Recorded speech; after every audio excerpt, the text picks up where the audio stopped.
نئے سال کی آمد کے موقع پر اس انداز میں خوشی منائی جاتی ہے۔ ایک سلیم الطبع شخص ان چیزوں کو پسند نہیں کرتا، ان چیزوں کو اچھا نہیں سمجھتا۔ آتش بازی کرنا، فائرنگ کرنا، سڑکوں چوراہوں پر جمع ہو کر گاڑیوں اور سائیکلوں کے سلنسر نکال کر بلند آواز سے میوزک چلا کر اس انداز میں ہوٹلوں کی بکنگ کروا کر معاذ اللہ شرابیں پی کر ناچ گانا کر کر زنا کر کر اس انداز میں نئے سال کی خوشی منانے کی شریعت اور ایک عام سلیم الطبع شخص اس چیز کو پسند نہیں کرتا، اور شریعت اس چیز کی اجازت ہرگز نہیں دیتی۔ بہت ساری چیزیں ہیں جب نیا سال کا جشن منایا جاتا ہے، ان امور میں سے ایک اب جس کا خیال نہیں رکھا جاتا وہ پردہ داری ہے۔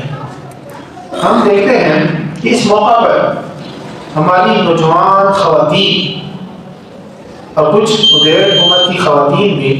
بے پردہ ہو کر باہر نکلتی ہیں۔ یاد رکھیں، مرد و خواتین کا آپس میں اختلاط اس طرح کہ جس میں عورتوں کے کپڑے ایسے ہوں جس میں بے پردگی ہو،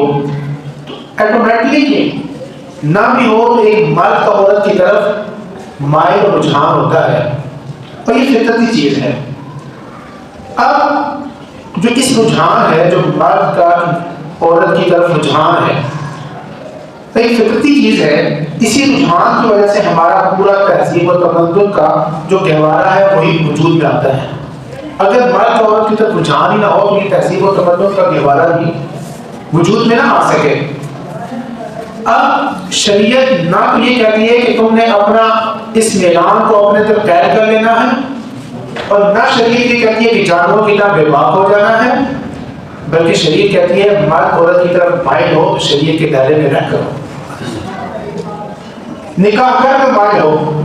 اس کے علاوہ کوئی اور طریقہ نہیں ہے مرد کا عورت کی طرف مائل